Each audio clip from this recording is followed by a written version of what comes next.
नमस्कार मित्रों, आपका हार्दिक स्वागत है हमारी संस्कृत पाठशाला विप्लव संस्कृतम में। जैसा कि आपको पता होगा कि हम कक्षा नवम की संस्कृत पाठ्य पुस्तक पीयूषम भाग 1 पढ़ रहे हैं। आज हम लोग पीयूषम का द्वितीय पाठ पढ़ेंगे, जिनका नाम है लोभाविष्ट चक्रधर, लोभी चक्रधर।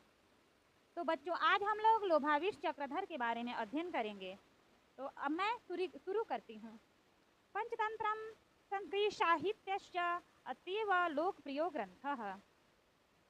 पंचतंत्रम संस्कृत साहित्यस्य अतीव लोकप्रियो ग्रंथः। पंचतंत्र संस्कृत साहित्य का अति लोकप्रिय ग्रंथ है। अस्य रूपांतराणि प्राचीने काले एव नाना वैदेशिक भाषासु कृतानि आसन्। इसका रूपांतर प्राचीन काल में ही अनेक वैदिक भाषाओं में किया गया है। अतएव अस्य संस्कृत भाषायामपि विविधानि संस्करणानि जातानि। अतः इसका अनुवाद संस्कृत भाषा में भी विविध संस्करणों में किया गया है। पंचवी भागैर्विभक्त मिदम अन्वर्थतः पंचतंत्रम।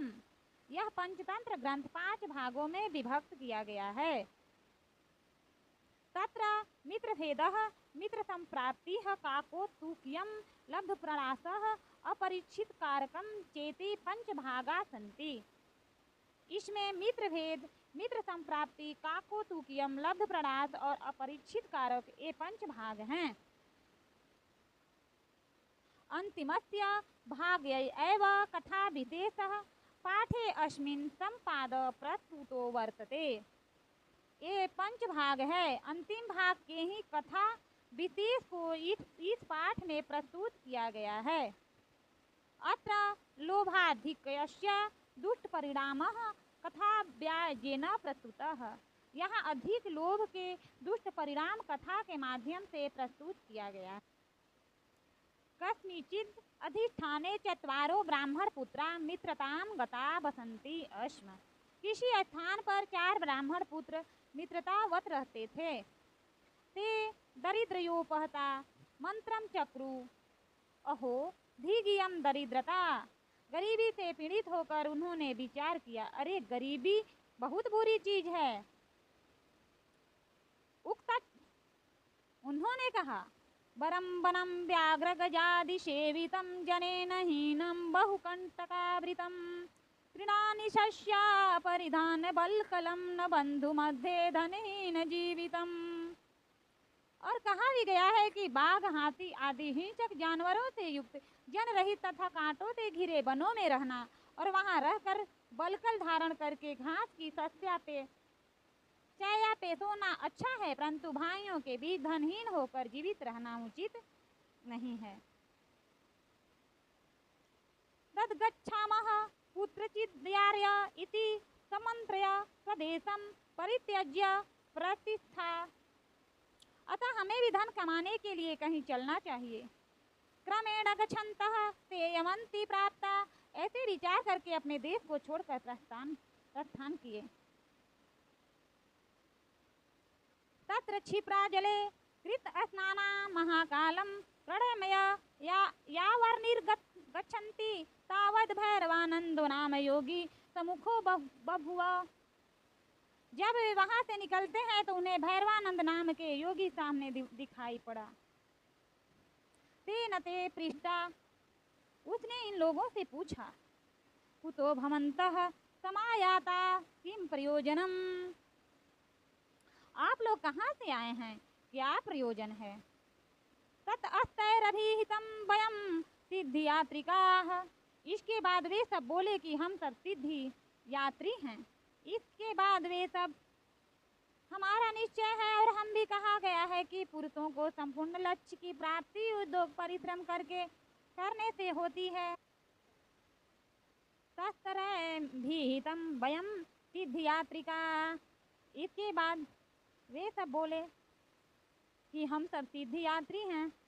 तत्र यास्यामो यत्र धनाब्धि मृत्यु वा भविष्यति। हम लोग वहां जाएंगे जहां या तो धन की प्राप्ति हो या मृत्यु हो जाए। इस निश्चय उक्त्य, यही हमारा निश्चय है। और कहा भी गया है क्या, अभिमता सिद्धिरसेता भवति ही पुरुषस्य पुरस्कारेण दैवमिति यद्यपि कथयति पुरुषगुणः सोऽप्यदृष्टाख्यः। पुरुष को संपूर्ण लक्ष्य की प्राप्ति परिश्रम करने से होती है।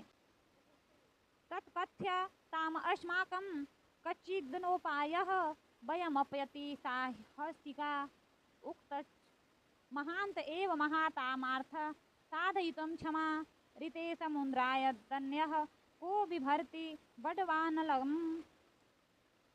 तो हम लोगों के लिए कोई धन का उपाय कीजिए।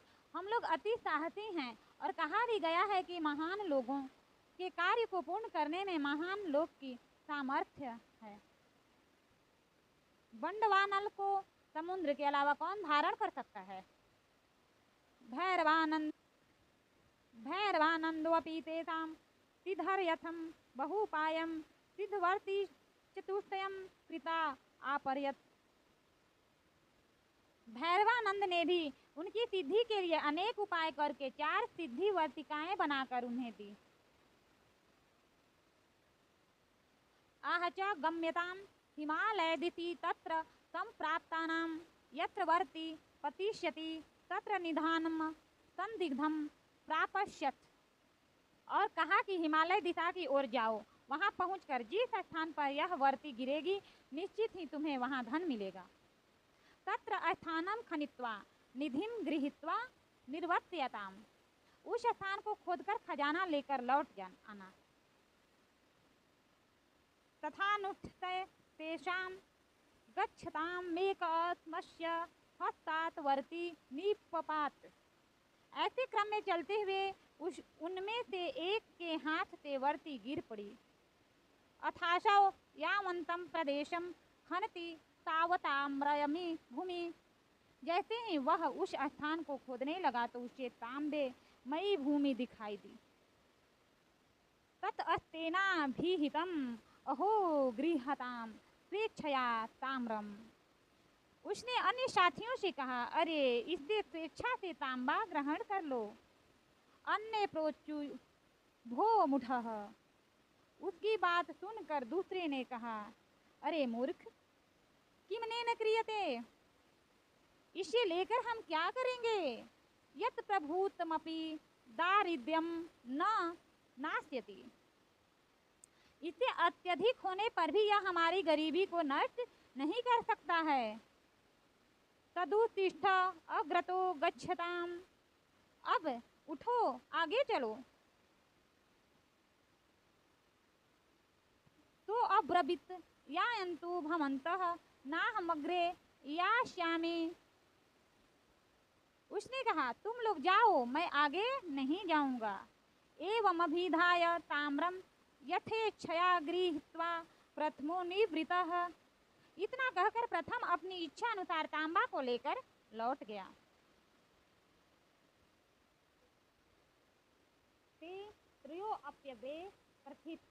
तीनों आगे बढ़ गए। अथ किंचिन मात्रम गतस्य अग्रेसरस्य वर्ति निपपात सोऽपि यावत् खनितुमारभते तावत् रूपयमयी क्षितिः। अभी वे कुछ दूर ही गए थे कि उनमें आगे वाले की वर्ती गिर पड़ी। उसने भी जैसे ही खोदना शुरू किया तो आग्रे गंतव्यम किंतु ततः प्रहर्षितः आह गृह्यताम यथेच्छया रूपयम्। उसी चांदी को देखकर प्रसन्नता पूर्वक उसने कहा, नाग्रे गंतव्यम मित्रों किंतु अपरौ अकथयताम आवामग्रे यास्यावः। इनमें से स्वेच्छा अनुसार चांदी ग्रहण करो और लौट जाओ।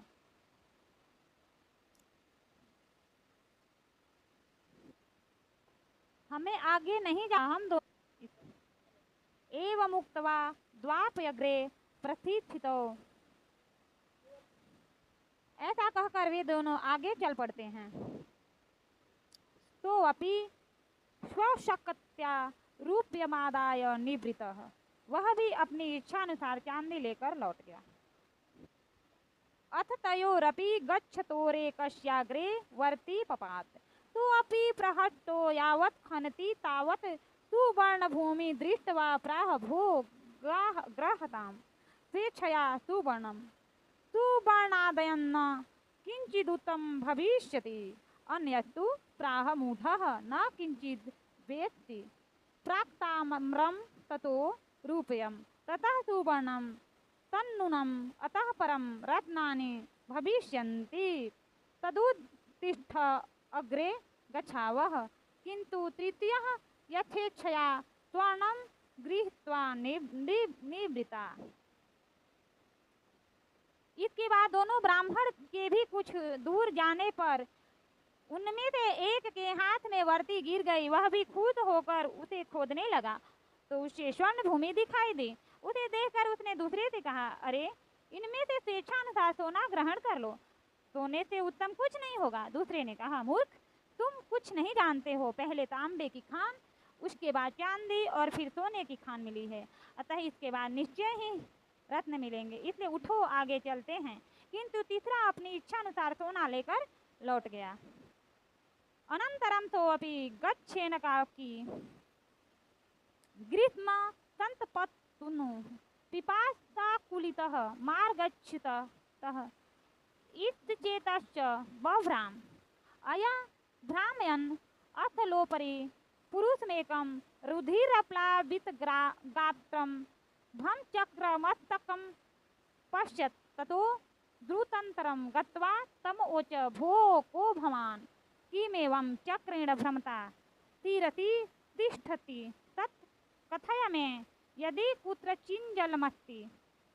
उसके बाद वह अकेले ही चलता हुआ भीषण गर्मी एवं प्यास से व्याकुल होकर अपने लक्ष्य मार्ग में भटक गया और इधर उधर घूमने लगा। इसके बाद घूमते हुए उसने खून से लथपथ एक ऐसे व्यक्ति को देखा जिसके सिर पर चक्र घूम रहा है। वह शीघ्र ही उसके पास जाकर उससे बोला, अरे आप कौन हैं? सिर पर घूमते हुए चक्र के नीचे क्यों बैठे हो? तो कहो मेरे लिए कहीं जल है क्या? वह जो चौथा पुरुष था उसको बहुत जोर से प्यास लगी थी और वह जंगल में भटक रहा था। भटकते भटकते उसने एक किसको देखा? मस्तक पे चक्र घूमते हुए एक व्यक्ति को देखा। उससे पूछा, कहीं जल है क्या? एवं तस्य प्रवदत् अस्तचक्रम तत्क्षणातस्य शिरसो ब्राह्मण मस्तके आगतम। इस प्रकार उसके बोलने से वह चक्र उस व्यक्ति के सिर से उठकर ब्राह्मण के सिर पर आ गया। स आह ममापेवमेति छिरसि आगतम। वह बोला, यह क्या हुआ? स आह तत् कथय। उसने कहा, कदयत दूरिष्यति महति में वेदना वर्तते। यह मेरे सिर पर भी इसी तरह आ गया था। स आह यदा त्वमेव कश्चिद् धृत सिद्धिवर्तिरेव मार्गतय त्वामालापयिष्यति तदा तस्य मस्तके गमिष्यति। वह बोला, तो कहो यह कब उतरेगा? मुझे तो बहुत पीड़ा दर्द हो रही है। वह बोला, आपकी तरह ही जब कोई दूसरा व्यक्ति सिद्धवर्ती लेकर आएगा और तुमसे कहेगा, तब यह आपके सिर से उठकर दूसरे के सिर पर चला जाएगा। क्यों? जैसे कि तुम्हारे जैसा ही कोई लालची पुरुष आएगा और वो तुमसे बोलेगा कि तुम्हारे सर पे क्या है, ये क्या घूम रहा है, तब ये जाकर के दूसरे पे चला जाएगा और तुमसे हट जाएगा। इत्युक्त्वा गतः अतः उच्यते अति लोभो न कर्तव्यो लोभम नैव परित्यजेत अति लोभाभिभूतस्य चक्रम भ्रमति मस्तके। इसमें कहा गया है कि इतना कहकर वह चला गया, इसलिए कहा भी गया है कि न तो अत्यधिक लोभ करना चाहिए और न ही लोभ को त्यागना चाहिए। अत्यधिक लोभी व्यक्ति के सिर पर चक्र ही घूमता है। मित्रों, मैं उम्मीद करती हूँ कि ये पाठ आप लोग को समझ में आ गया होगा। अब मैं मिलती हूँ अगले वीडियो में। जय हिंद, जय भारत, धन्यवाद।